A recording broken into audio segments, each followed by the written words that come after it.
One. Hello again, welcome back. It's the third episode of the Sportskeeda football show with me, Shane Burns. I'm joined tonight by four wonderful guests. First of all, it's Josh. Hi guys. And also with Tom Scholes from Get French Football. Hello. Sam Cox. Hi. And Arjun. Hey. Guys, welcome back. It's been a fortnight since we last spoke and there's been a hell of a lot that's gone on. I think the best place to start is at Leicester. What do you think with the news about Ranieri being sacked? First and foremost, Tom, do you think it was the right decision? Yeah, I think ultimately it was. Taking sentiment aside and looking at this season and how they've been performing, I think it was a sensible decision considering the way they were free falling down the league. However, the only bit of a problem I have with it is how they did it. You had an issue with the way they actually sacked him? The way it's all gone down, and some of the fallout and the reports that have come out about it just hasn't sat right with me. But I think the decision itself was, I think it was probably the right call. Sam, what about you, mate? Do you feel that, like, we spoke about this, I think, actually on the first episode that we did. Do you feel that the decision was warranted from Leicester? I think it may well work out in the short term. It will, long term, it will tarnish the sort of romanticism of their title win, which is the shame, really. And it might keep them up. And I've seen they're linked to going for Roy Hodgson as the replacement, which that's the one thing I'm a bit surprised about, is that they haven't got someone almost immediately ready to put into his position. Well, see, that's quite interesting because you'd wonder whether the Leicester owners had faith that somebody like Mancini was going to come in and take the job of the Premier League champions ultimately, but it hasn't. It's an impossible job, isn't it? I mean, if you're going to sack Ranieri and the players were performing like that, I wouldn't want to take it on. I mean, you're always going to be the guy that filled in for this permanent club legend. You're never going to be able to live up to that. I.e., what are they going to expect from you next season if you do keep them up? So do you feel that the Ranieri's replacement is ultimately going to be the David Moyes of Leicester? Perhaps, yeah, because I like next season, even if they keep them up, they'll get applauded for that, but it'll be like, well done, you didn't get relegated with the champions. And then next season they're in mid-table or something again. The owner's going to be not happy with that as well. See, I'm not so sure there. I'm not so sure I agree with that because I was quite vocal on Twitter about who I think should have come in, and I still stand by that. I think that they should have basically offered a blank check to Roberto Mancini. Now, the guy has a lot of faults. We've seen that during his time with Manchester City, but what a job he could have done at Leicester, provided he was given that extra bit of spending, and he could have definitely pushed them onto a Europa League team or at least competing on that level at the same level as Southampton. Do you not agree with that? I don't think they're good enough to compete at that level next season. And he said no, didn't he? Quite quickly. Yeah, day after. But I agree with you. If they could have done anything to get him, he was obviously the best candidate. But I genuinely don't think their squad is up to that standard. It should perhaps be in the sort of position that Stoke or West Brom are at the moment. But their squad, I don't think, is as good as Everton's. And that they wouldn't be able to get anywhere near the top six. Arjun, you know Ranieri a lot. You're a massive Juventus fan, and you know about his time in Italy and how exactly he's perceived over there. How has the news basically come across outside of England? In Italy, there's been a lot of criticism against the sacking. I mean, it's kind of hypocritical in a way because in Italy they're calling for a manager's head all the time, but when it comes to an Italian outside of Italy, they get very protective towards him. So it's not been that good in Italy. The news has been like people are all over in Italy. They're just talking about this, and they're holding the owners of Leicester City like as if they're criminals. So it's that bad right now in Italy. But that's quite interesting, Josh. Do you think that the Leicester owners should be held as like what Arjun said, criminals, or do you think that they should be actually awarded or not even awarded, but like praised for making such a bold and brash decision? I don't know, because to me it doesn't come across like they made the decision ultimately, because it was only a few weeks ago that they stood by him and gave him, well, it was the kiss of death, as it always is, saying like, oh yeah, we'll stick with Ranieri, we have faith in him and everything. And you know, it's the day after they lost 2-1 in the Champions League away to Sevilla. That's not a bad result, all things considered. Yeah, but Like, they were hold on a sec. They were lucky not to come away from that game 4 or 5-0 down. yeah, they were, but at the end of the day, they came through it. They're 2-1 down. They've still got a chance of going through. And it's the fact that it was only a few weeks ago that they gave him the saying like, yeah, we'll stick with him. We have faith in him. And then he goes, and then suddenly it all comes out about the players allegedly sticking the knife in, which of course they all deny. But then with yesterday's result against Liverpool, they came out and they looked like the side they were last season. And the only change has been Ranieri leaving. And, you know, I don't think that can all come down to Ranieri. I don't think it was Ranieri holding him back. I think the players, simply put, have got too big for their boots. They're coming into it and they're going, oh, we're Premier League champions. You know, the Premier League champions are always there to get shot at. You know, Chelsea will have the same problem next season. People will want to beat the Premier League champions. But Leicester, they're not as good as Premier League champions should be. And I think a lot of the players are being caught out because they're finding their level again and they're not happy with it, and they look to be shunting responsibility if it is true that they went to the boardroom and had thrown the toys out the pram. Like, you know, but this is 9 months ago they're champions, and you're calling for these players like going for the Ballon d'Or, everything. Jamie Vardy, for the majority of the season, has looked like a non-league player. He's bringing it back to his roots.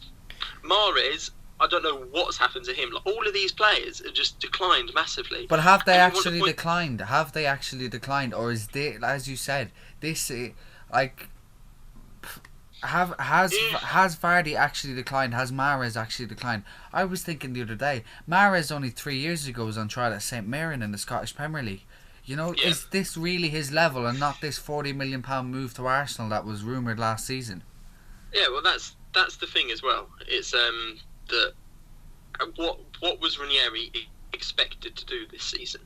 And I think I said it to you on Twitter just after it happened. If last season, if Ranieri had kept his job for the whole year and avoided relegation with 3 games to go or something with a dramatic great escape, would he have lost his job last week? And I think the answer is no. I think that he is literally a victim of his own success. I agree, yeah.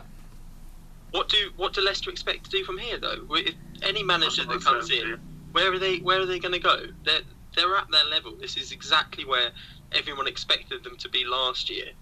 So, you know, I don't think what's changed. They're not a massive club. They're not a sleeping giant. They're not a Newcastle or something who shouldn't be in the Championship and shouldn't be in that position and stuff. They're not a big club.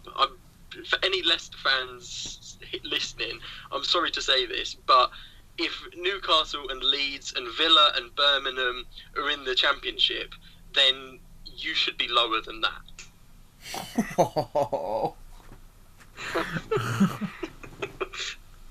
Bugger me. Yeah, Anyway, Tom,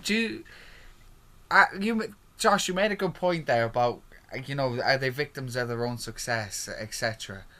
But Tom, do you feel that if Leicester had kept Ranieri, next year they are playing the likes of Birmingham, they are playing, I'm not even going to say Leeds in these teams because these could be Premier League teams, but they could be playing Notts Forest and everything next season. Do you think that what Leicester did could save their season, because ultimately they were going down with Ranieri in the hot seat?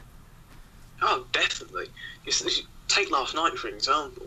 He's gone for less than a week, and they pull out that performance. They look like the champions they were last season. For week upon week, and the Swansea game at the Liberty Stadium is one that springs out immediately. They looked doomed, even at such an early stage. A decision was made, whether it was right or wrong.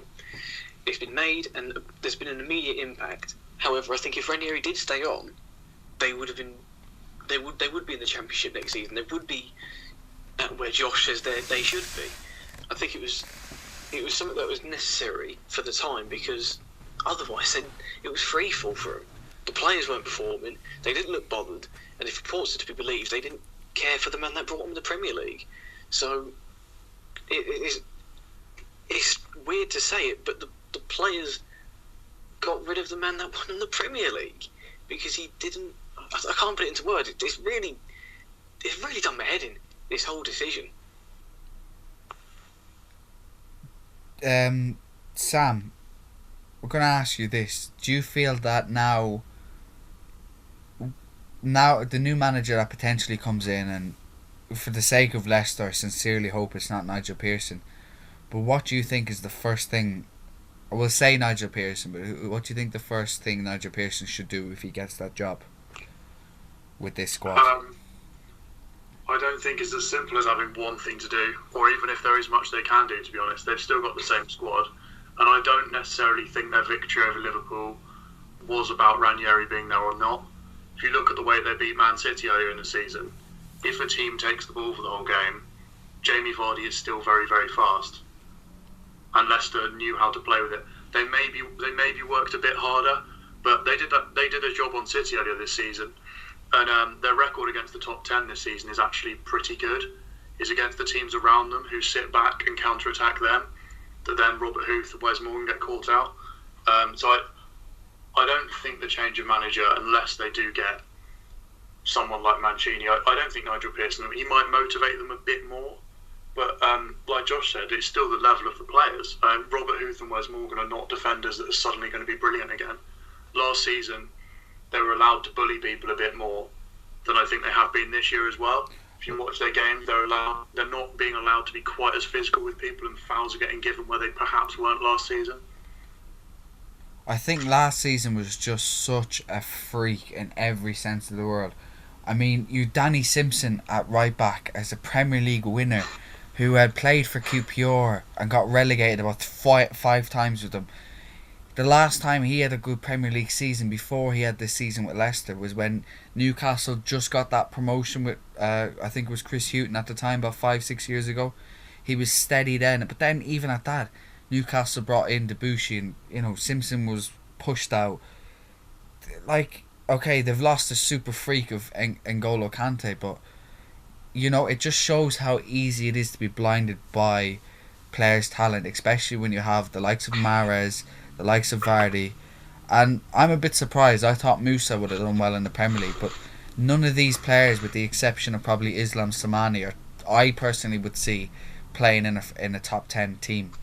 I'd actually possibly Kasper Schmeichel at somebody like Everton, but that's probably it. Would you agree? I think what you've also got to remember is that, like, last season, even when it was like May and there was like 3 or 4 games to go, every single person was expecting Leicester to slip up. It happened at Christmas, it happened in February, it happened all the time. Everyone was saying it's got to end at some point. So the players were going out there with absolutely no pressure at all. If they finished runners-up, if they finished 6th, they would have surpassed expectations.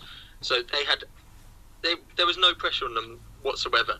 Whereas this year, you've got pressure. You've got players who have been given big money deals, who've been linked with big moves, who have played for their international side and stuff. Like, the pressure's there, and it's men against boys now. It's really like stand up and be counted. Is the pressure actually caused this much of a demise in this side?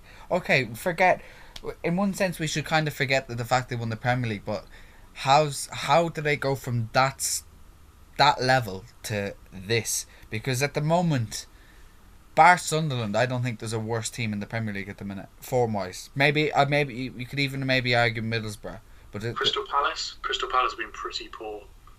Yeah, that's true. But I think pressure is a big effect. Like, you look at Arsenal every season, it's the pressure that gets to them, without a doubt. It's the pressure that always gets to them at the stage of the season. Yeah. So I think pressure plays a massive part in football. It's something that. But is that not a lack of big game characters? The difference between a good and a bad player is able to cope with pressure. You could have the best youngster in the world, but if he can't cope with the scrutiny, he's not going to make it. And I think that, it's been such a different story for Leicester this season. I think that the players are just cracked under the pressure. Yeah, I mean, like it would be wrong to scapegoat either the players or the coach. But I think it comes down from the leadership, right? Like this was something that they could have taken advantage of, I agree. winning the Premier League. But like I don't think they expected it or did anything, to take an advantage of it at all. I mean, they could have done a lot more. They could have added much better player quality or motivated the players even more by hiring better staff. But I don't know. I mean, it's just like one of those.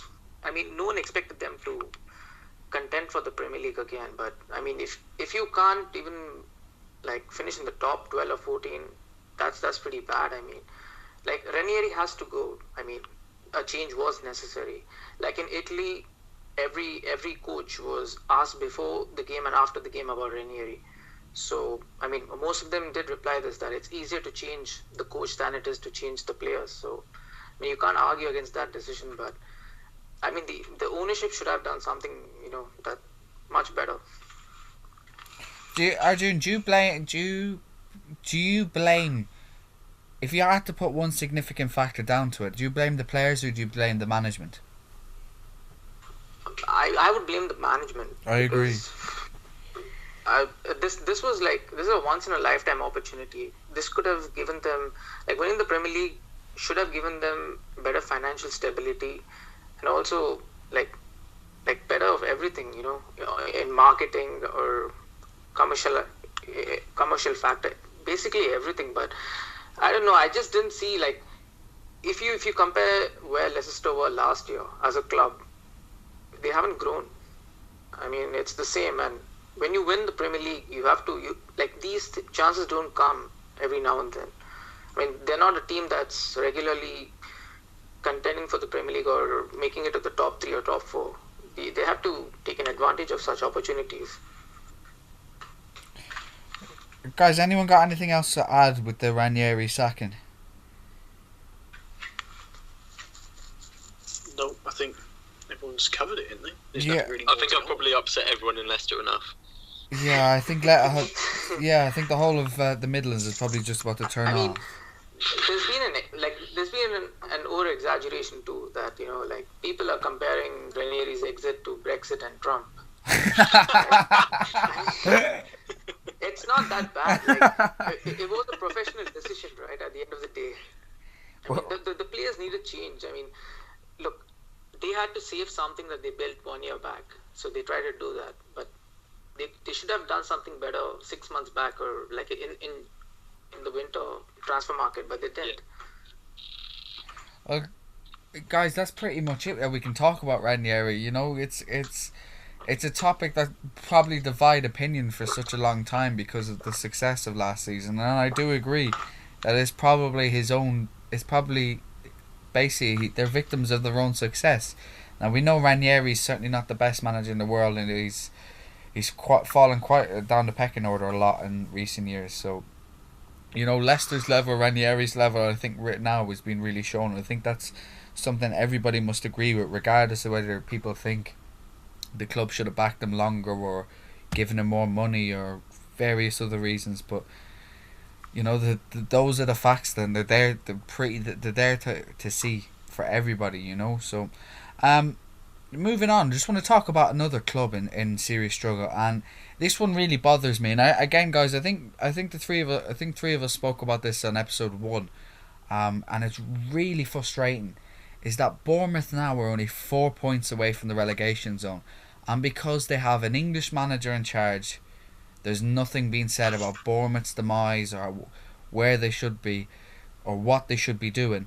Tom, am I being harsh on Bournemouth figuring the size of their club, or are they deserving of some criticism? No, I think they definitely deserved some criticism because, I mean, last season they did very well to stay up and do as well as they did, and I think a lot of people almost expected them to push on rather than have that second season syndrome that most clubs suffer from, because they had faith in Eddie Howe at the start of the year, and they bought some players that should have anyway advanced the club a little bit forward. However, their performances are dreadful. They're leaky at the back, I mean, the Arsenal game, they were 3-0 up and, gifted a draw to Arsenal. So, and that's really where I think a lot of eyes started to turn for him. It's in our case anyway. But, no, I don't think you're being harsh at all. They've been dreadful in the second half of the season. And I think you're right. If it was another manager and it wasn't Eddie Howe, he'd either be under intense criticism or he'd be sacked. Sam, is this injuries or is this Bournemouth's level that is starting to basically cause their struggles at the moment? And basically, they're a mid-table side and they're on a bad run. But I think Eddie Howe has been criticised a bit, but most of the problem defensively anyway has been individual errors, and there's only so much a manager can do about that. I mean, he's been loyal to a lot of players, but as far as I know, he doesn't have that many options, particularly defensively. He can't exactly just name a different defence each time anyone messes up.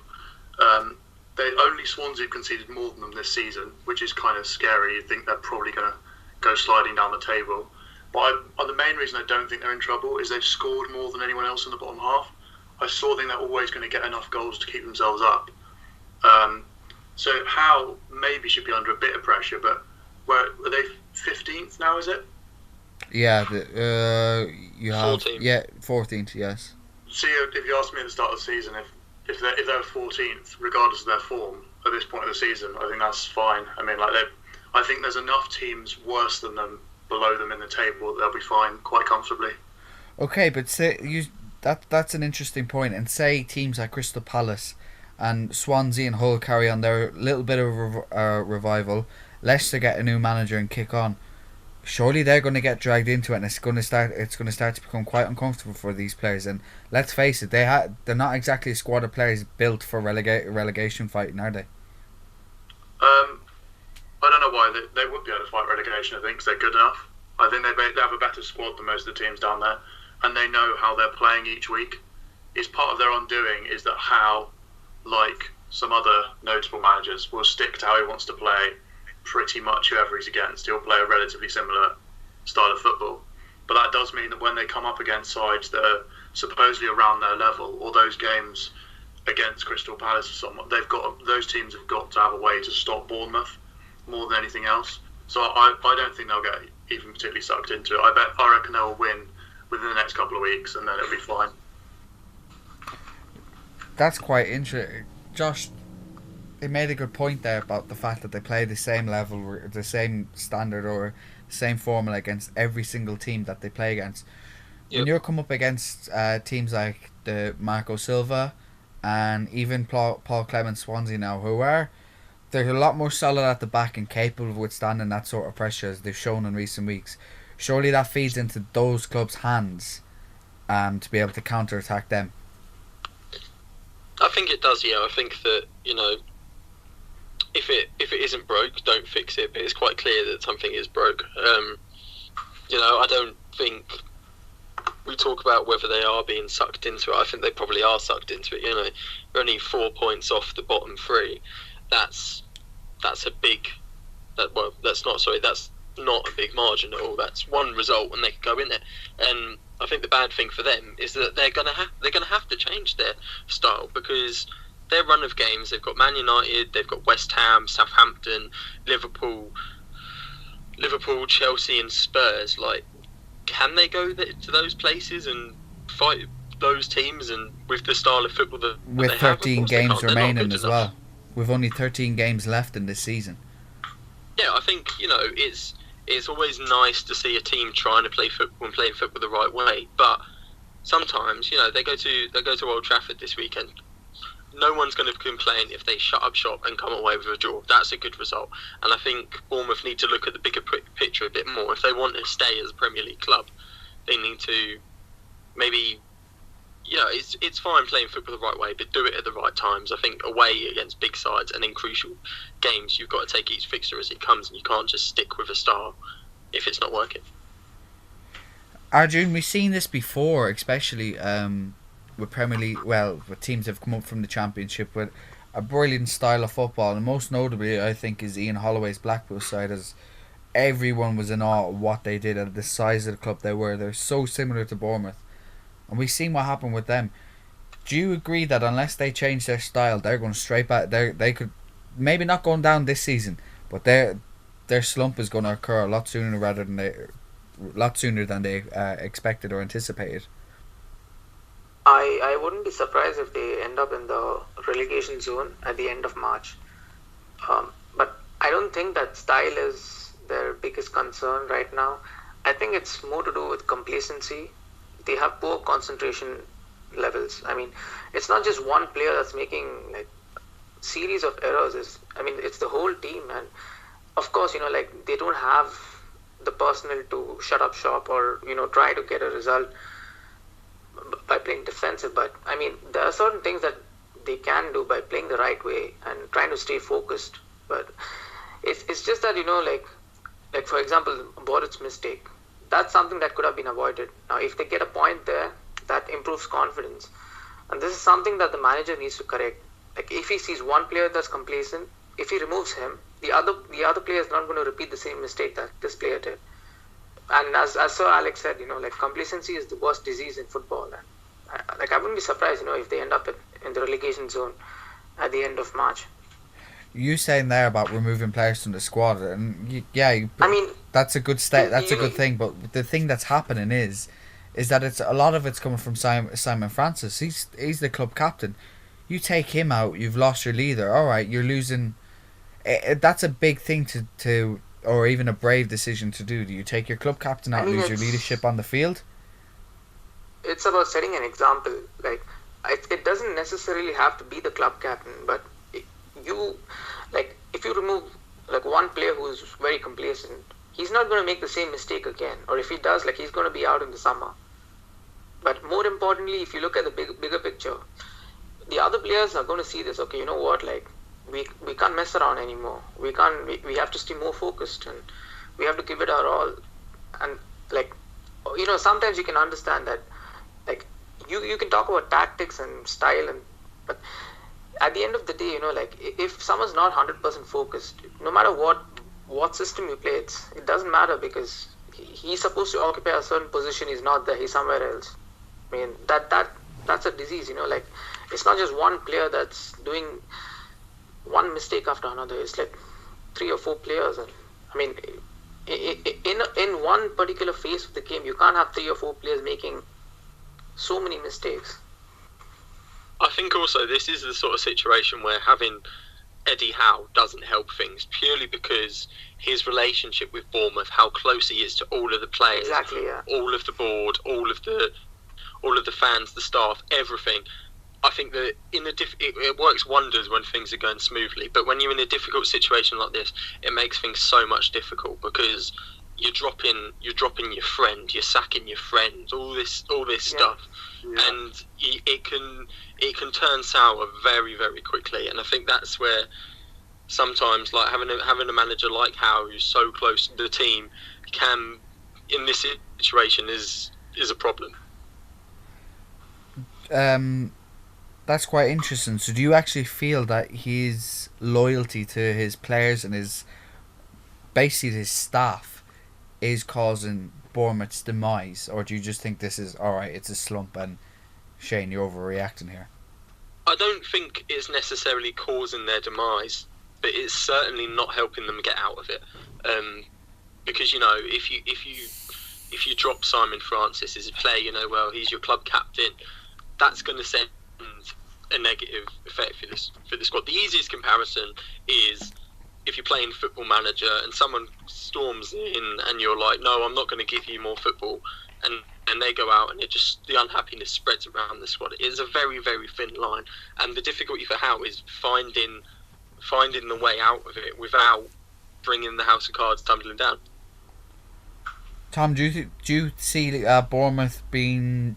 Do you see them pushing away from the relegation zone over the next couple of weeks, or do you see them being dragged right into it? I think, given the run of fixtures they've got coming up, I can see them actually getting dragged into it for the time being. But towards the end of the season, I can see them doing just enough to get themselves clear of danger. I mean, they're against certain teams, their style works, but going away to, like, they've got Manchester United away this weekend, they won't be able to play their style of football against this Man United side the way they're in form. So they are going to have to change their style. So within the next few weeks, I can see them dropping down. I can see them being dragged into it. However, I can see them getting out of it towards the end of the season when it really starts to matter. Sam, do you feel that, player the same? He basically has a squad of the same type players. Do you feel that worst case scenario, they do get dragged into it, that they can actually pull themselves back out of it? Yeah, because I think it's as simple as them being good enough to get away from it. And I don't think this is such a significant slide that they will just disappear, and the club aren't going to panic and sack him and bring in someone random for the last few games that we've seen before that just always goes wrong. They will keep faith with Howe, and I think they'll be all right in the end. It might take a bit of a shock that Howe then does change things. Like Josh said, he may then have to drop someone because they've ended up in 19th and they don't really know how. But I think they'll be fine. Okay, guys, I think we'll wrap it up with Bournemouth there, and I want to move on to quite an action-packed weekend, especially at Wembley. And I want to talk about Manchester United, and I want to basically run through Ibrahimovic, the match on Sunday itself, what they can actually achieve, or is this actually another false dawn for United? So we're just going to talk about that for a little bit longer. Josh, what did you make of the Capital One Cup final? Do you rate it as one of the best in recent years? I think it has, and I think it's good for the League Cup as well, because it has, no matter what you say about it, it is lesser than the Premier League, it is lesser than all the other competitions, and at times it has probably maybe been a bad advert for the Premier League and the top clubs, because it's been not taken perhaps as seriously as it should be. But is it like that anymore? Had everything. It sparked some life into it. It's given us a reason, and I think that if you're a side like Stoke or West Brom or something like that, someone who hovers around the middle of the table, you'd look at this competition and you go, right, okay, we'll take it seriously next year and we can have a brilliant day out at Wembley. Because even the Southampton fans will go home and they'll be pleased with what they saw. They were really, really unlucky to lose. Obviously, I'm sure we will talk about the officials at some point, but I think I just think it was a good game. It was it had everything really. I think it was probably the best League Cup final I've seen in God knows how long. You said that Southampton were unlucky. Southampton weren't unlucky. Southampton were robbed. Yeah. Okay, now let's move on to the officiating of the whole contest, because it was a downright disgrace what happened. What actually happened? I was in a pub a couple of months ago, and it's about 12 o'clock in the evening, and I just come out of work and I was finished up, and I went out and had a few drinks. I was in the toilet and I was stone cold sober basically, and this guy walked in, and I still never, when I see decisions like this guy's memory still sticks into my head from the toilet, right? Believe me, it's going somewhere. It's not some weird story. Right? So as I'm having a wee at the toilet, the guy comes over to me and he's talking away. Out of nowhere, he starts talking to me about football. And I explained to him what I'm doing, that I actually work within football, kind of. I didn't tell him what I actually do because a lot of people don't like journalists, so I found out. So as he was going on anyway, he was telling me that he was a Tottenham fan through and through up till about 10-15 years ago, and then he stopped going. Now I know he wanted me to ask him why, so I asked him, and he turned around and he came up really close to me as I'm still having a wee, and he turned around, he stared me straight in the eye, and he goes, "Football is fixed." He said, "You believe what you want. You might laugh at me, and you might laugh with me with your mates the next day." Well, it turns out it's a few months later, but he says, "I'm telling you, football is fixed, and I know it." And he walked out the door, and I never seen him again. No, I don't know why, but when I see decisions like that goal being disallowed, I have every right to start pondering my mind back to that incident. And Sam, am I wrong or am I mad by suggesting something like this? Maybe not fixed, but like, come on. Would that decision have happened the other way around? Probably not. I think there's a big difference between fixing and favouring the bigger team. We know that favouring the bigger team happens a lot of the time. They even say it on Match of the Day. Oh, if they were at home, they probably would have got that, which is wrong. But it just furthers my endless crusade to get video replays in football. That's sure. Basically that's all I fall back on in this situation. So if you have video replays, these sort of things don't happen. Alright guys, let's actually talk about the video replays, right? We all know about the decisions that have been... I think this has been the worst year in Premier League history for the bad decisions that have been made, right? So Tom, we're going to have a little fake scenario here. We're at the FA, we're going to bring this in. We're going to bring in TMOs like we have in rugby. And how does this work on a match basis? What do you offer either teams or the match as a whole by bringing in this TMO? How do you limit it? What's your suggestion? I think it's got to be game-changing moments, like the one at the weekend. It can't be a tackle or an offside that doesn't lead to anything. It's got to be something that can change the way the game goes. Southampton scored that goal at the weekend in the cup final. I think it completely changed how the game goes. They don't get dejected after that, and they may push on, but I think what they've got to do... I've always thought like a challenge system, almost like the NFL, where you have 3 challenges per half, and you can use them as you wish, but if the decision's wrong, you get it taken away from you. That's how I think it should go, because I think it's, off the top of my head, it's the best system that I'm aware of, that it works like that. Okay, but do you not think that, like, the reason I think that they delayed bringing this in, and like it took about 45 years to bring in goal line technology, despite everybody saying and companies making everything possible for FIFA to bring it in, but no, they wouldn't bring it in because it would slow it down. Do you not feel that if they bring in 3 decisions per team per half, it's going to end up like an NFL game and be over in about a week's time? It depends. I get your point, and that's one of the drawbacks of having that system. However, there's been times, I'm sure we've all been watching a game where we've watched one replay and you can tell immediately that's the decision that should have been given. I'm harking back to Marcus Rojo against Everton. That's the one that, when you were talking about decisions and Manchester United being favoured, that's the one that I thought of. It was 2 foot, he lunged in, didn't get any of the ball, but nothing came of it. That's something that we could look at, and in one replay, no. But what do you do? Well, how do you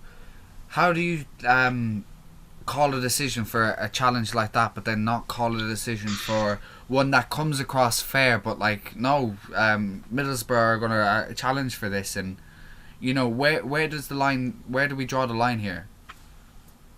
Again, I think that's one of the problems with it. In my head, when you asked me the questions, it seemed like a great idea, and now that we talk about it, I'm slowly realising it's not going to work. So, I think it's a hard one, because you throw an idea out there, and then you see, but what about this, but what about this, but what about this? And eventually, I think this is one of the reasons why it's never been implemented, is because there's never been a proper system for people to look at and go, this will definitely work. It's taken Hawkeye and a referee's watch to finally get goal line technology. I'm pretty sure the referee's not going to have a tablet on his other arm to say, oh yeah, 2 foot tackle, yeah. Red card, lads. The easiest way to do it is sticking with what you said in the NFL. In the NFL, every scoring play is reviewed. Every single one. Doesn't matter if it's contentious or not. You have someone that's watching it, goes, yep, that's all fine, or no, he was holding here, was a unnecessary roughness there. Have that in the Premier League, and you know, each scoring play, you just know it's going to happen. It will probably take about 30 seconds at the most, maybe a minute if there's something really contentious. But something like offside or handball or something like that, it's really easy. All you have to do, review it to the person, he's in referee's ear, yep, no, that's all fine, or no, that's an offside. And it's not disrupting the flow of the game, because the ball's in the net and the ball's even going to go back to the kickoff, or you're going to say, no, it was offside, so there's a free kick here. So I think that's the easiest way to do it.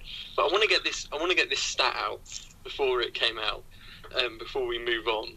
It is with Manchester United, and I must say this isn't an agenda against Manchester United, because I don't have the numbers for the other teams. You only have But one this against season- Leicester. This season, Manchester United have benefited from 8 goals that were offside. So they've scored 8 goals from offside position, and they've had 9 goals for the opposition ruled out. So that's 17 goals that they've favoured, that they've had go that way. That is a lot. Is that 9? Is that 9 goals from teams who were onside but ruled out? Yes. Wow. So all in total, Man United Wow. have benefited from 17 wrong decisions this incredible. season, essentially. And the age-old argument is always, well, it evens itself out at the end of the season. If that's the case, then we should be really worried, because that means come the end of the season, there'll be 17 goals that go against Man United, which all in all adds up to 34 goals that shouldn't have stood. That's a hell of an amount. That's more than a lot of teams score. So, like, That's more than Man City scored under Stuart Pearson one season, actually. well, there you go. Exactly. I think that, I think that this season has basically been an advert for why video refereeing needs to come in. It's got to. Sam, do you agree? Like, do you think that, like, that's Joshua, how you kind of have me speechless to that one, or I have no argument back for that one, that there's actually some guy sitting there watching a match, and, I personally think that we should have a challenge that, okay, they can talk amongst themselves, but there's one, I think there should be a challenge per team, or not even per half, per match, that should say that play can be stopped completely until this is reviewed. Do you feel that what Josh has said is right, that there should be just some guy sitting in the corner watching the match, like they have in the rugby? I'd have both. Someone reviews the scoring play, either sat in the stadium somewhere. There are billions and billions of pounds in English football, and there are cameras on every corner of the ground. Well, at every single angle you could ever want. Someone sits and watches the whole game, and if there's something significant, he can tell the referee. Off the ball instance, he can get another camera, look at it, and he can send the guy off who elbowed someone at the other end of the pitch. It's not hard. Football continues to resist change, even when it's ridiculous. And if it involves slowing the game down, I don't really care. Look how many decisions are going wrong. I'd rather have the game taking an extra half an hour if we actually got if at least referees could have the most information available to them possible. So all the information is there, we're just choosing not to let the referees see it, which is completely idiotic. So that's just ridiculous. The fact that we don't have it yet doesn't make any sense. I don't really fussed about slowing it down. Then the other argument is meant to be about it will kill off discussion. It won't, because the decisions in football are not absolute. People will still discuss whether the extra official got it right or wrong. It's a matter of time until it gets brought in, but it should have been done years ago. But we said that with goal line technology, and I think that the final straw with the goal line technology was it. Did Joey Barton fire in a header for QPR? I think against Clint Hill against Bolton. Yeah, and it was miles over, wasn't it? Miles over. It was like even Gary Neville was. I think Gary Neville famously goes, "Oh, linesman, what are you doing?" And ultimately, it was. Well, I think that game. No, it was QPR ended up staying up by the skin of their teeth, but that decision alone could have cost them millions, because I think they ended up staying up on goal difference alone. Yeah. So, I think that's when goal line technology was coming in.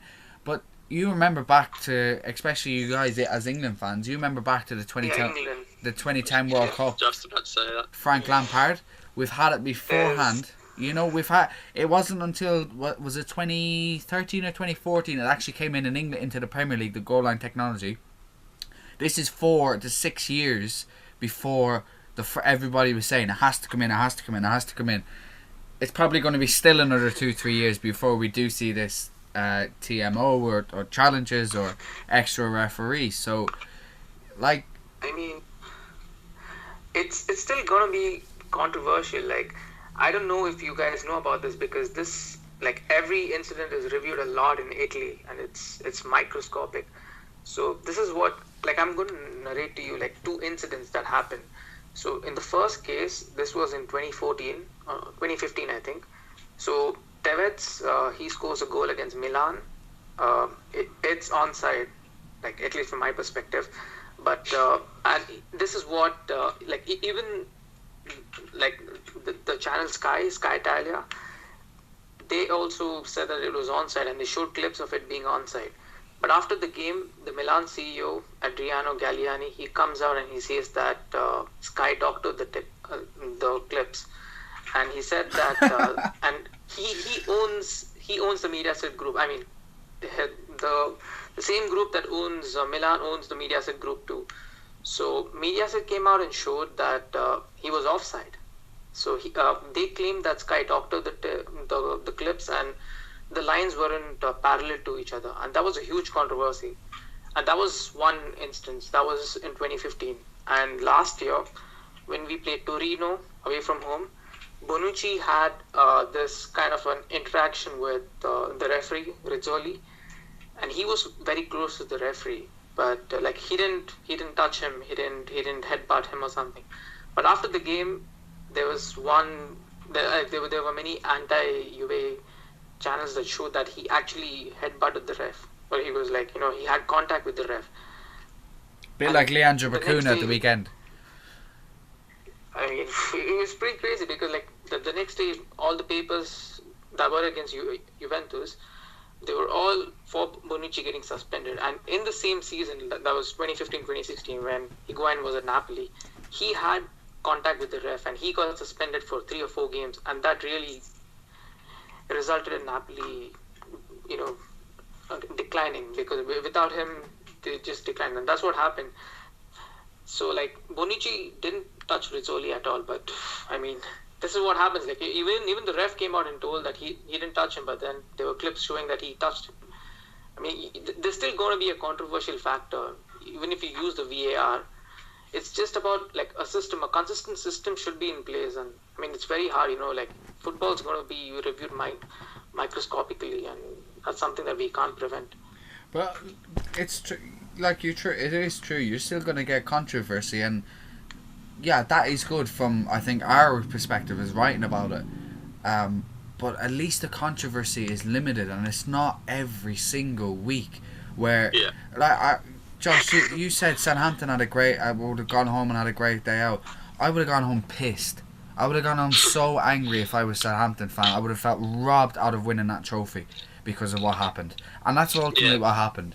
Now, okay, I think we're kind of deflecting on United's performance as well, and especially one man in particular. Tom, has there ever been a more valuable signing than Ibrahimovic has proved for United this season? Well, when you compare how much he cost, or I say how little he cost in comparison to some of the other players that have been signed this season, we'll take Slimani. I think he was in the region of 25 million plus. Yeah. I might be wrong on that one. Yeah, no, 30 million exact. Yeah. I'm don't want to compare the two together, but the impact that the two individuals have had on their clubs is absolutely staggering. One could argue that maybe Ibrahimovic is carrying United this season. The stats on Monday Night Football last night certainly suggest he's the key player for the team. But I can't. A more influential signing this summer, or the summer that's just gone rather, no, I don't think there has been, apart from maybe N'Golo Kante at Chelsea, but even then, I don't think he's had the same effect on one team that Zlatan has this year. Josh, are United a one-man team?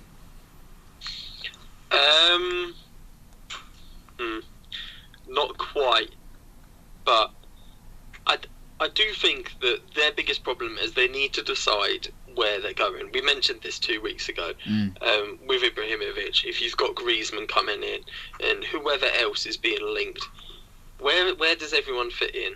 Like, United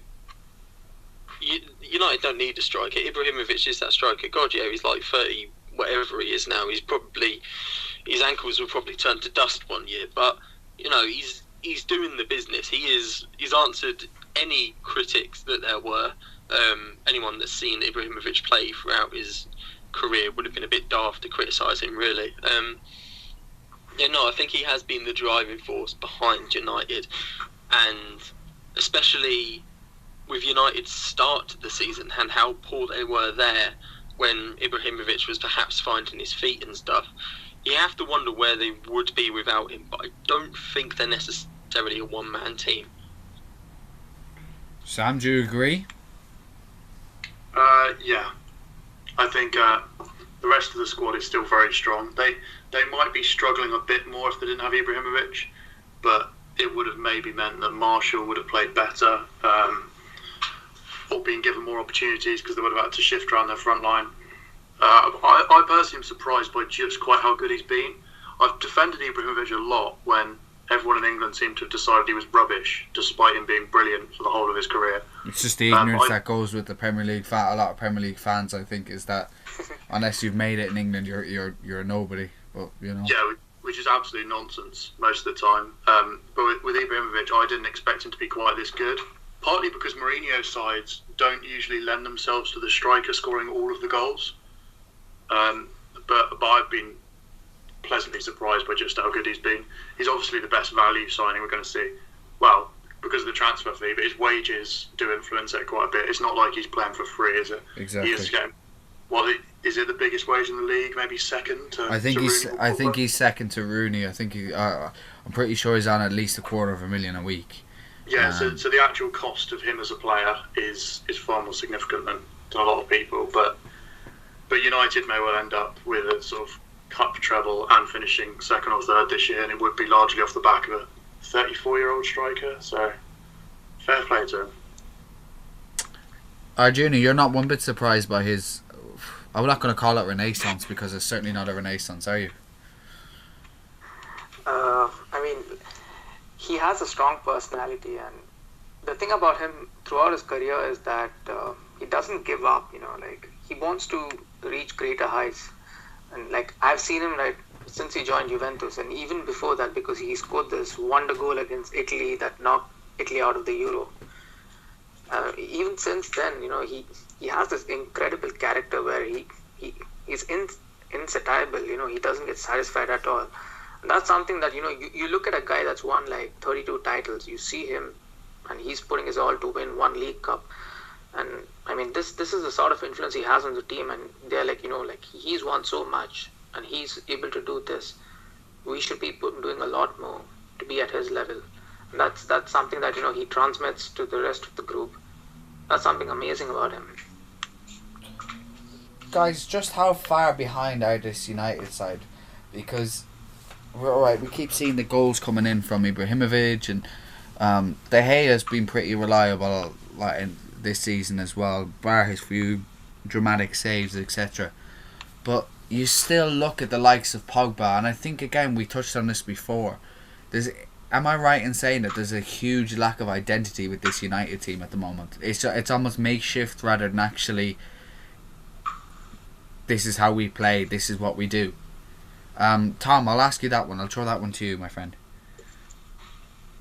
I think I saw a lot of Man United fans after the cup final say Jose won it the United way.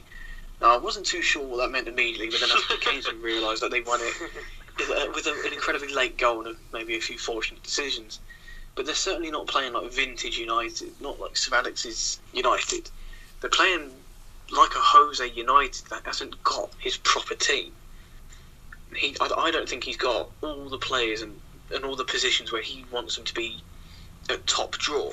I refuse to believe that he thinks Marcus Rojo is a good left back. I refuse to believe that anyone thinks that. But he's done well enough, I guess. I'm unsure on that one, but there's certainly an identity crisis in a degree of the fact that they don't know where they're going. It's like you said earlier, they don't know what they're going for. They don't know how to play, what style to go for, and think eventually it might catch up to them in the future. I think the biggest test will come next season. Because, Man United, I think they'll get top four. They've been on a brilliant run. You could argue with the money that they've spent and the players that they've got, perhaps they should be doing a bit better, maybe challenging for the title. But we'll put that down to a settling-in period.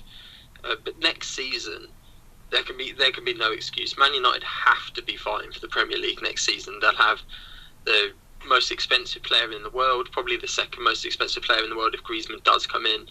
They will spend over 100 million yet again, and that'll make it 3 or 4 summers in a row where they've spent three figures, something like that. Well, it's a lot of money. So I think the next season they really need to step it up, and that's when we'll really see if this United team is ready. But I think the difficulty is that I'm not entirely convinced that they have the squad across the board to compete. I think their attack is probably fine, but apart from that, I think they struggle. I think especially defensively, they need to buy a whole new defence, really, barring Eric Bailly. And I just think that I don't know. I feel like they've left themselves with maybe a bit too much to do in one transfer window. You've actually, I wouldn't say annoyed me, because I'm not going to have a fallout with you, but when you turn around and say that, they see the settling in period and this, that, and the other, Guardiola didn't need a settling in period. Oh no, I'm being generous. I'm being extremely generous there. He's still competing.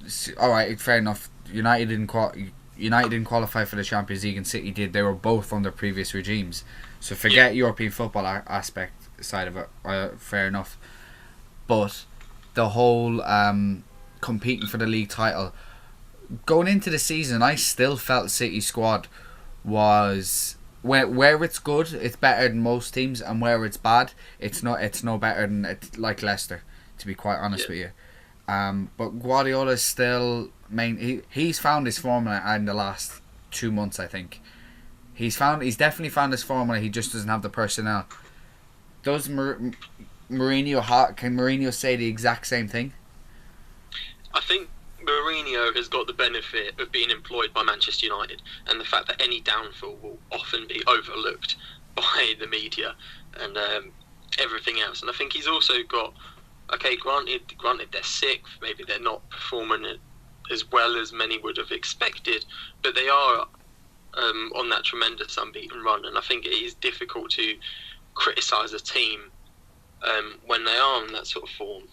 But I don't know, like I said, I think next season is the big test for Man United, and that's where we will see whether they have actually made progress or whether this is just this is their level. Is this now the Manchester United that we have to get used to, that's battling for the top four, or are they going to be fighting back up at the top end of the table? Sam, I'm going to move on, actually, guys. I want to talk about Chelsea. I have a couple more topics of conversation I just want to run through before we finish up. So I'm going to run on to Chelsea's result at the weekend. Sam, you watched the game. Were you impressed or at least happy with Chelsea's performance? And do you feel that, again, this is another stepping stone to them becoming eventual champions? Yeah, I thought the performance was a lot better than 1-1 until the 74th minute or whatever it was suggested. And a late goal doesn't necessarily mean they were lucky. It looked like it was going to come at some point. And as much as Swansea improved, they could have lost quite heavily. Fabregas came into the side, and huge difference. They looked so much more fluid with Fabregas. Slightly more vulnerable, but Swansea didn't really get into the game. Even with Costa still not quite at his best, I don't think. They're far too strong for them. And with no fixture congestion as well, I think it's a matter of time, really. Yeah, we spoke about that before. Maybe. The whole Swansea revival has been quite. It's been impressive, in fairness. And Paul Clement has come in he came into that job with a lot of doubts surrounding his ability following his stint at Derby or whatever. But Tom, do you think that this Swansea team is definitely going to stay up now, and their somewhat decent or abject performance, at least at Stamford Bridge, showed glimpses of that? I think what Paul Clement has done, he's got them playing back to basics, and he's got them simplifying the game. The games they win, I'll admit, I don't watch every Swansea game, but it seems to me that he's just got them getting what they need. Nothing too fancy, but nothing under the line. He's just getting them chugging along and doing what they need to do. Of course, a loss at Stamford Bridge is always expected, given the run they're in, given the form of both sides, even. But I think he's done a good job, and I think I can see them staying up with the way they've been going. They've not exactly put in an awful performance under him, not that I can remember anyway. But I think they'll do just enough to stay up. Arjun, do you feel that this Chelsea's team at the moment is it unplayable? Is that giving them too much praise?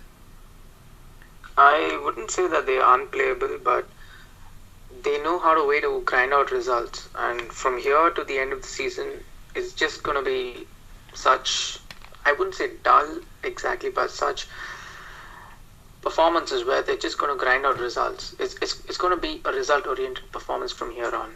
Narrow wins or games that are decided on minute details or player quality or arbitration decisions. Like in this game, Swansea got unlucky. There was a clear handball inside the Chelsea penalty box, and on maybe like another decision that goes in the favor of a big team. So I mean, such details. I see such details favoring Chelsea, and I think that from here on it's going to be very hard to stop them from winning the Premier League. Josh, there's a lot of talk lately with the likes of Courtois and Hazard, both joining Real Madrid. Now, I have a question come in from a fan as well asking, can you see Eden Hazard moving to Real Madrid at the end of the season, or Thibaut Courtois? Hazard, not yet, because I think that if he was to go to Real Madrid, he wouldn't necessarily be a starter unless they were to move Ronaldo into a striker role every week, which isn't possible. But I think that he will stay for a bit longer. Courtois, I think, is inevitably going to go to Real Madrid. I think that his family, his wife and his daughter live in Madrid, and I think that is a big thing, because granted he can go and see them when he can and everything, but it's going to get to the point where if he's not going to the Super Bowl. Pardon? If he's not going to the Super Bowl. Well, yeah, there's that as well. But I think it's going to get to the stage where he looks and he thinks, right, I want to be with my kids and my family every single day. And I think that he will go to Real Madrid, inevitably. Sam, do you concur with that? Probably, yeah. Unless Chelsea try and price him out of a deal. But Courtois will probably want to move, and I don't think it's the end of the world if he leaves. Who would you like to see replace him? I haven't even thought that far ahead, if I'm honest. Donnarumma, most probably. But yeah, Donnarumma would be nice if Chelsea are willing to spend all of the money they're ever going to have. Yeah, but at 18 years of age. Well, yeah. He does have the personality, to be a goalkeeper at Chelsea, but it's going to be hard. Like, he shouldn't make rash decisions right now. Just, change Italy for just another new environment at such a young age. But like, if Conte is there, that's another thing. But recently in Italy, there's been this rumor circulating about Conte going back to Italy. I was just about to mention that. Yeah, Arjun, shed some light on that rumor for us, will you please? So, I think the three major outlets in Italy, Tuttosport, Gazzetta dello Sport, and Corriere, all the three of them have reported that Inter are very keen on signing Conte. So they have shown some ludicrous figures where Conte is allowed to, he's going to earn 20 million a year net, and he's going to get an unlimited transfer budget or something of that sort. I don't think it's economically feasible for Inter, because they have been sanctioned by UEFA for breaching FFP, but that's only assuming that they don't make it to the Champions League. If they don't make it, they can spend how much ever they want and just opt to cut out a couple of players from the list for the Champions League. But the thing is that Conte did visit Italy during Juve Inter, and he was there at the Juventus Stadium watching Juve Inter. In Italy, they've been saying that it's either Simeone or Conte for Inter. They've been saying that there have been extensified contacts, but I don't think that, given his stature as a Juventus legend, both as a player as well as a coach. He was a captain too. I just don't see that that he would want to tarnish his legacy at Juventus by joining Inter. I mean, especially since the Calciopoli is just the rivalry is just at an all-time high. So I just don't think that he would want to go back to Italy to join Inter. Sam, do you see that happening? Not really. There's been just as many things about him getting a new contract. So if he is in contract talks with Chelsea, rightly or wrongly, it's quite fitting that there's suddenly rumours of him getting a massive deal from Italy. Yeah, I mean, like he could use Inter to get a massive payoff from Chelsea, and not just a massive payoff, but also certain things so that he has more control on the club. Yeah. So he could use Inter to. Yeah, that's possible. In fairness, I think he's now confirmed as the most successful starting Premier League manager, if that makes sense. Maybe my wording is slightly off on that, but basically no manager has come into the Premier League and had a better start in England than he has had. So it would be very, very surprising to see him basically leave Chelsea after a year and getting back into the Champions League again. I think the thing is that those reports, because I actually had to sit and use Google Translate, which for anyone who's trying to translate something, never use Google Translate because it will always screw you up. But yeah, that's all I had at my disposal. I had to basically cover this, and it was saying that Conte's clashed with Abramovich, and given Abramovich's track record, I don't think that would be too far beyond the realms of possibility, but I also don't think that Chelsea would let him go. But if they're I hadn't thought about this now until we started talking about this, but if they start to lose Courtois to Real Madrid, which look, it's understandable. I've never had an issue with a player wanting to go to Real Madrid because of the fact it's Real Madrid, but Chelsea's recruitment would have to be spot on to replace somebody like Courtois, because would I be unfair in saying that he's definitely within the top 5 goalkeepers in the world?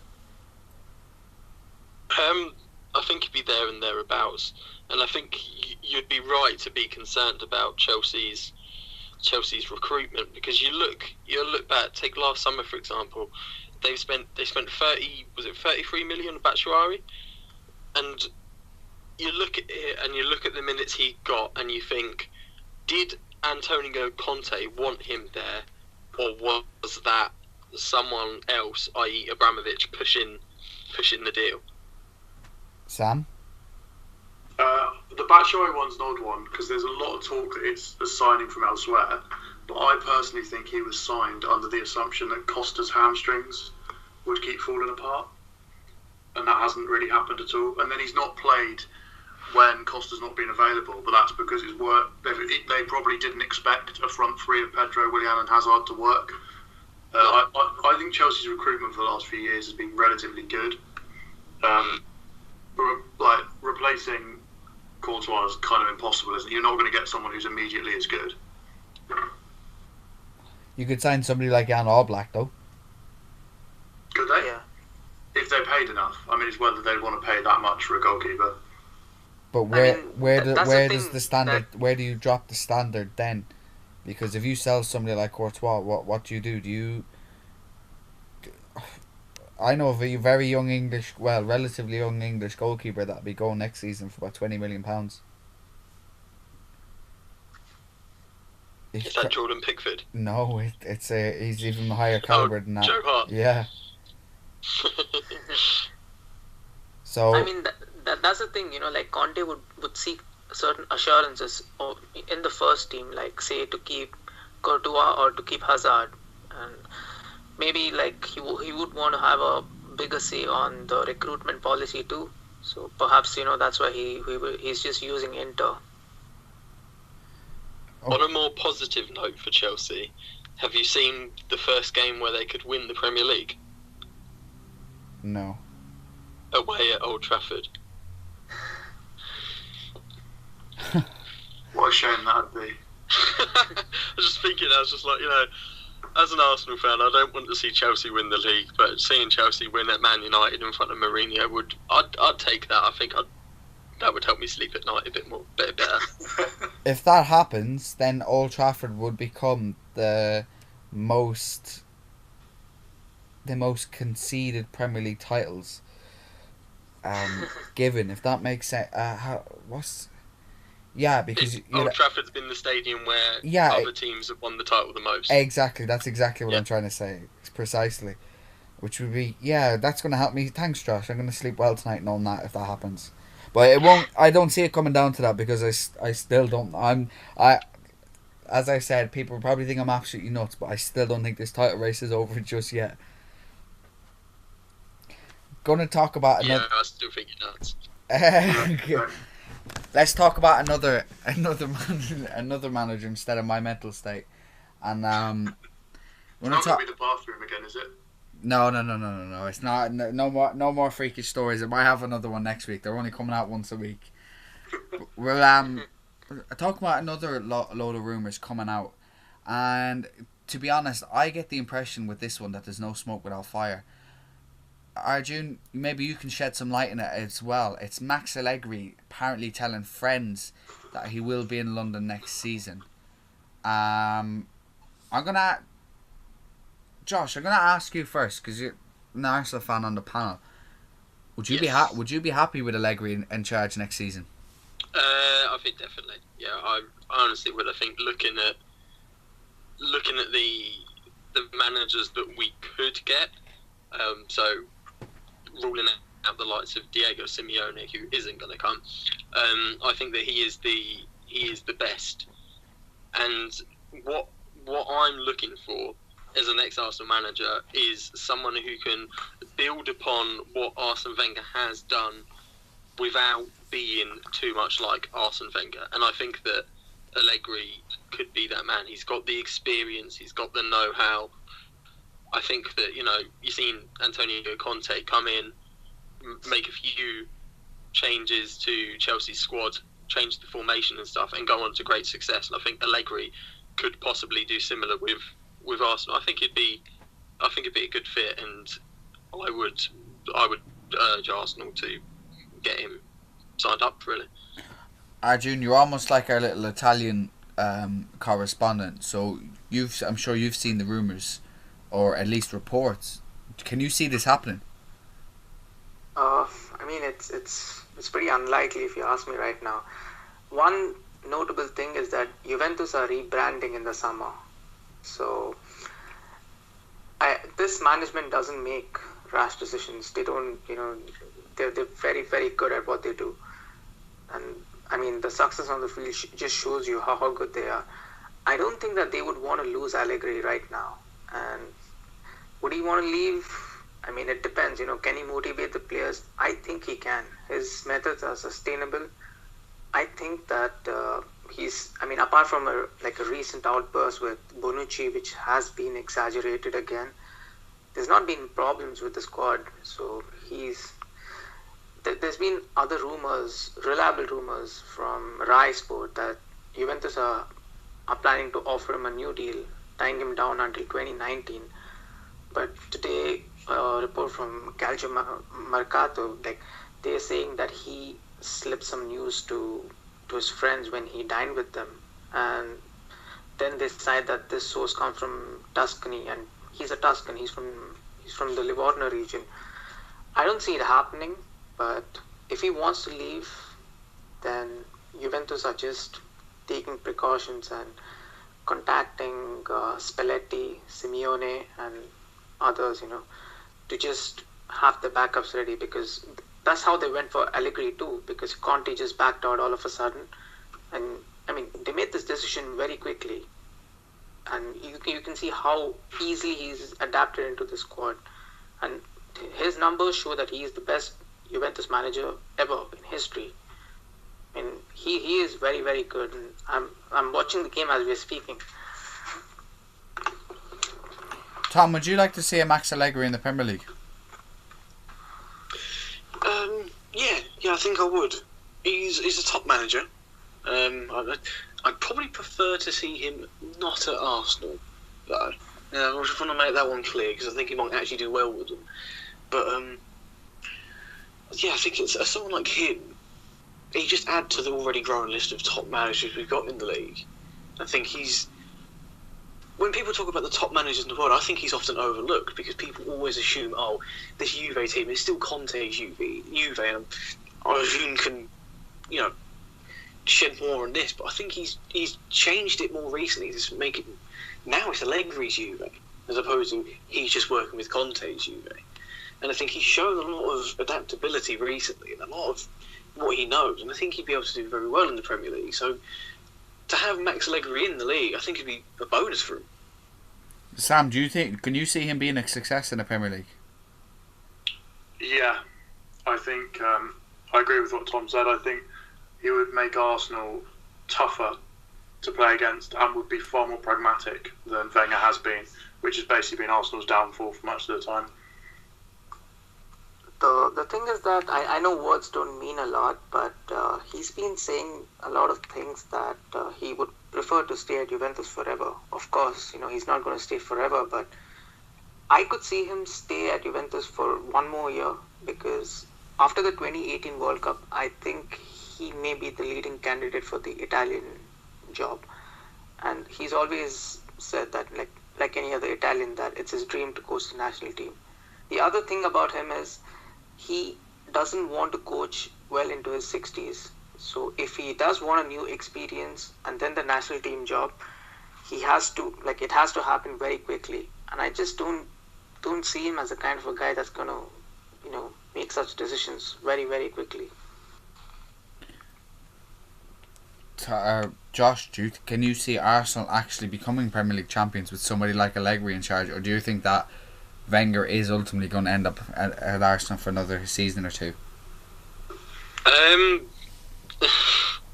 It's a difficult one because my heart says, it's not my heart. My head also says that with a new manager we can be Premier League champions. I think we do have the squad, but maybe a little bit short in other areas, but no more so than other sides.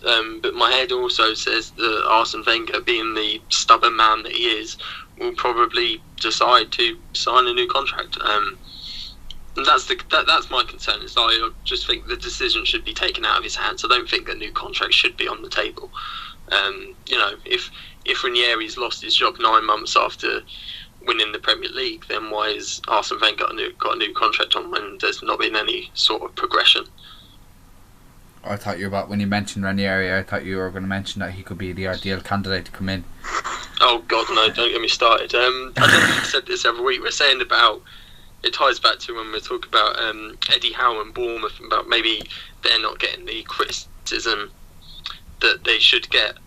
It was last week or the week before. It was after the Bayern game for sure, and I think it was the Daily Star that said it. And they were like, Sean Dyche should be considered for the Arsenal job. No, he shouldn't. That's a terrible idea. And let's not start throwing English managers into the ring for every job that comes out just because they're English. Sean Dyche is a good manager, I will say that, but he's like a good man. Not quite Arsenal level though. I think. And I'm not sure he will ever get that far. But you could be looking at somebody like Southampton, and that just above mid-table team. He's certainly at that. I think he could be at that level, but. As you said, I wouldn't like to be on Arsenal Fan TV if Sean Dyche is appointed manager. No. Guys, another manager in the hot seat. Well, should be in the hot seat. This came in as a question actually when I posted, stating that we were recording tonight, and Fidel commented actually. He said, "Don't you think Liverpool need to sack Jurgen Klopp? Is that premature, or do you think that Liverpool are heading down the same road as what they've done in the last few years?" Sam, I'll throw that one out to you, my friend. I wrote something on this exact subject today. That basically, I've seen a lot of Liverpool fans in their anger on Twitter were saying this last night, that they feel a bit like Rodgers, and even someone compared it to the Hodgson days, last night's performance. The recent form would usually have a manager under a lot of pressure, and he should be having to answer some questions because he's not changed anything and they keep losing in the same way. They leave themselves exposed defensively and concede goals in the counter-attack. And it's one thing sticking to your philosophy, but then you do it and keep losing. You think, well, the manager has to take some blame for that. Yeah, but he doesn't, because he punches his fist in the air and has his players run really fast, though, doesn't he? Yeah, that also seems to work for English managers. They love it when Sam Allardyce does that. That makes him brilliant, doesn't it? But Or Alan Pardew does a little dance at Wembley. Oh, God. Oh, God. I think with Klopp, that Liverpool, I still think he's the best manager for Liverpool to have at the moment. Yeah. And I think he is making changes, and the squad is in a better shape than when he initially got there. But I don't really know why they didn't buy either another centre-back last summer and a left-back, or in January. The fact that they've failed to do that, that's not necessarily down to Klopp. He might not have the money available to him. But I think that the weaknesses in the squad are still so glaring, and that's their real problem. And then I don't think another manager would suddenly fix the fact that you're playing Lucas Leiva at centre-back. I think also Liverpool they're putting their faith in Klopp for the long term, because Absolutely. obviously yesterday Ian Ayer's gone. He's gone to 1816 Munich. So, and there's now going to be no chief executive officer of Liverpool. Peter Moore from EA Sports is coming in, but his position will be different, and all of the football related stuff will be done at Melwood by Jurgen Klopp and his team. Yeah. So all the scouting and all the transfer stuff that Ian Ayer was crucified for previously is being put onto the lap of Jurgen Klopp and his team now, which is the right thing to do. But with them having made that decision, I think Jurgen Klopp's position is probably safe for the next 18 months minimum. But surely that gives almost the manager too much power then, because whether you like it or not, managers themselves are going to be are going to be like Riyad Mahrez. They're going to start to believe their own hype, and they're going to start to consider that their strengths can counteract their weaknesses a lot better. So I think with the exception of Ferguson, it's almost failed at every other club. Now people say Arsene Wenger, but he has failed. Wenger has failed as well. Surely that giving a manager this much power backfires on a club like Liverpool, who are still in transition and still need improvement yet. I think it is dangerous to give managers power in certain situations. Like with Wenger having his future within his own hands, it should never come to that. But I'm of the belief that when it comes to player recruitment and signings, it should solely be down to the manager, because he's the person that trains them. He's the person that picks them in the team every week.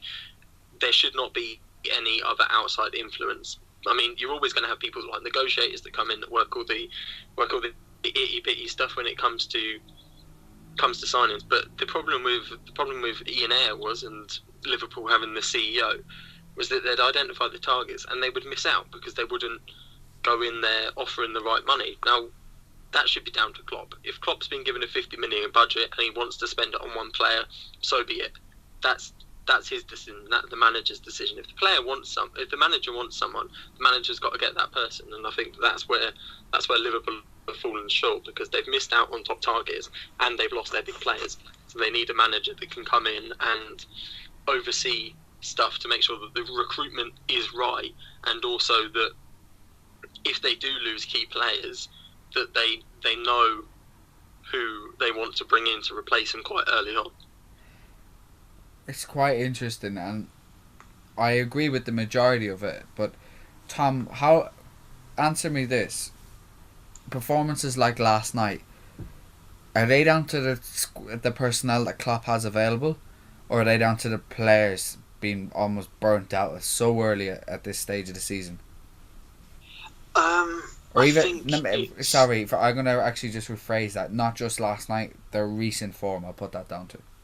No, I think it's a bit of both. I think I've mentioned it previously, that if you want your midfield to run 100,000 miles per hour at full speed from first minute to last, the one midfielder you don't want is Emre Can. That's one half of it, and you also don't want a left-back duo of Alberto Moreno and James Milner. So when a player that came in as a right wing as your first-choice left-back and the backup is Alberto Moreno, you're in massive trouble. Lucas Leiva at centre-back, I can sit here and point out flaws like that in itself, but I think on one hand he doesn't have the players to play his system. On the other hand, his system is burning out the players he has at his disposal.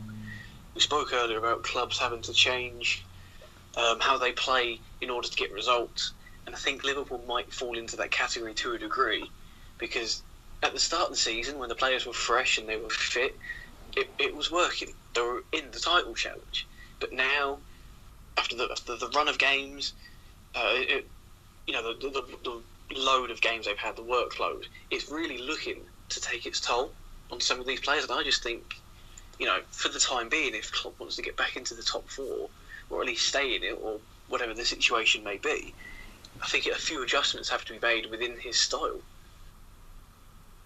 Arjun, do you feel that this season is a case of just nearly a write-off now at this stage for Liverpool, because there's nothing else they can really achieve, and the probability, they're going to keep fighting for top four, but if you're a Liverpool fan, what do you want to see come May?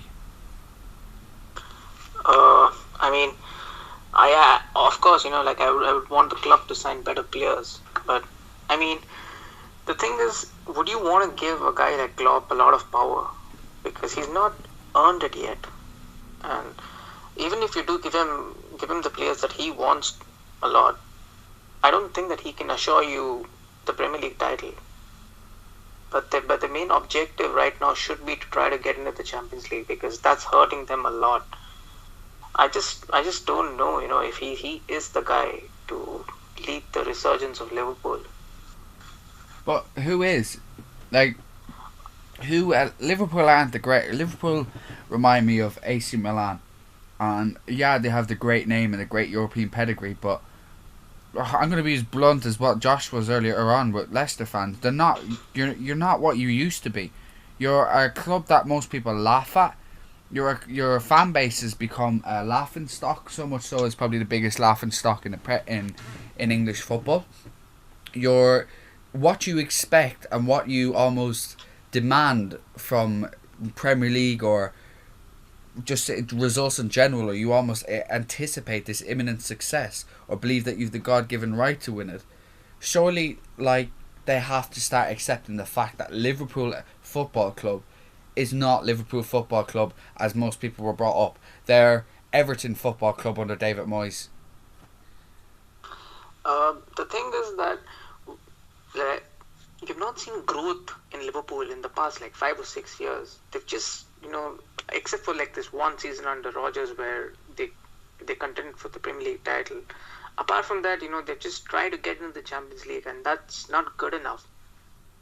I mean, they should try to build a team that first qualifies for the Champions League, and then aim for the stars, try to win the Premier League. But I agree with you, that they're not how they once were. So maybe turning on Klopp may not be the brightest idea. But whenever you judge a coach or a manager, you judge for the growth, and whether what has he added to you compared to his predecessor. And I don't see an awful lot of difference what Klopp's given Liverpool. They run fast compared to what. Yeah, I mean, that's it. Boom, boom, heavy metal. It seems to be the only okay. People say, they got to 2 finals last season. They were They were blessed to even get the final. It was actually a day today that they lost the final against Manchester City in the Capital One Cup. They were blessed that they even got into the extra time. And then against Sevilla, you almost got the impression with them they only expected all they had to do was get off the team bus and walk out into the field of play, and they'd win the competition. And they were I'm not going to say comfortably beaten in both games, but they were outplayed hugely in both games. And it's typical Klopp, I think. I don't think that Liverpool should sack him, because I don't think they're not going to bring Arsenal linked with Allegri and Simeone. They're not going to sign them. Chelsea and City have bagged Conte and Guardiola. Conte and Guardiola wouldn't even look twice at a club like Liverpool because of how far they've declined in recent years. The facts are there. Like, it really is. They're a Tottenham. They're okay. They're that girlfriend. Even Spurs are doing better than them in the last 2 years or so. Spurs have grown as a club, as a company. Liverpool are like it's like the growth is just saturated. It's like they're I think it would be unfair to say that they have accepted this level of mediocrity, but I mean, this is something that should frustrate most of their fans. Like more than whether they're winning trophies or not. They're not moving forward. I mean, Klopp was brought in to help them move forward, and he hasn't been able to do that. So I don't see why. What's the reason? Like suddenly, how I don't see how he's going to change that next year. Like the same things are going to continue again and again. I don't see him lure in world-class players and sign them, like assuming that they do make it to the Champions League, which is a doubt. And if they don't make it to the Champions League, they are going to recruit good players. So I mean, something has to change for them, and it has to start from the manager. I think it says a lot as well that they've lost 5 games in the Premier League this season. Those 5 games have all been against sides that are in the bottom half of the table. Against the top half, they're unbeaten, but their 5 defeats have come against sides that you would expect them to beat. And it's easy to point and say, or if they'd won this and they'd won that, then they'd be top of the league. But those 5 games, those 5 losses where they shouldn't have lost to a team of that standard, that is the difference between where they are and where they think that they should be. And if I was Liverpool, I would be extremely worried about the growth of the likes of Everton and West Ham in the coming years, because Everton look like they're back on track. They've got Koeman, they've got the players that are starting to get there, they've got the board that are starting to appoint things, and West Ham as well. Obviously, this year's been a big problem for them, but they've got the London Stadium. They're building something, and I think that Liverpool's main problem is that I feel like they've missed the boat a bit. They've missed the boat for the transition. Man United have had their transition, Arsenal have had their transition, moving stadiums, Tottenham are having their transition at the moment, but they're flying. I think that Liverpool should have started this whole transition and this whole restructure quite a few years ago. I think it might be too late now, and I think Liverpool should be really worried about the teams that could be biting at their heels in the coming years. It doesn't just have to be with the first team, like the growth. I mean, probably even the academy, they could do miracles with that. But there's just been no growth in any area. Like they've just somehow managed to stay in the top 6, and that's not good enough. Guys, I'm just gonna ask you all a question just before we wrap up. I'm gonna ask each one of you. Do you feel that I'm gonna start with you, Arjun. Do you feel that Liverpool will become a success under Jurgen Klopp? Or do you feel that he's not the right manager for Liverpool? I'll let you put your own spin on it and however way you want to say it. I don't think that he's going to be the guy that's going to help them win the Premier League. Or I don't think he's even going to be the guy that can guarantee them regular Champions League football. Is there anyone though? I mean, like there are coaches outside of England that you can look at. Like Yardim is doing miracles at Monaco, and I think he's a kind of a guy that's suited to clubs like this that can help clubs rebuild. Even likes of Sarri and others too are doing a great job. But I just don't know about Klopp. Like he's been this way. Even he was this way even at Dortmund. But Dortmund have a solid company. They have a solid system in place. So they can remove Klopp and they can bring someone else in, and that person's gonna try to help them do well. Sam, what about you? Have we been overcritical with Klopp?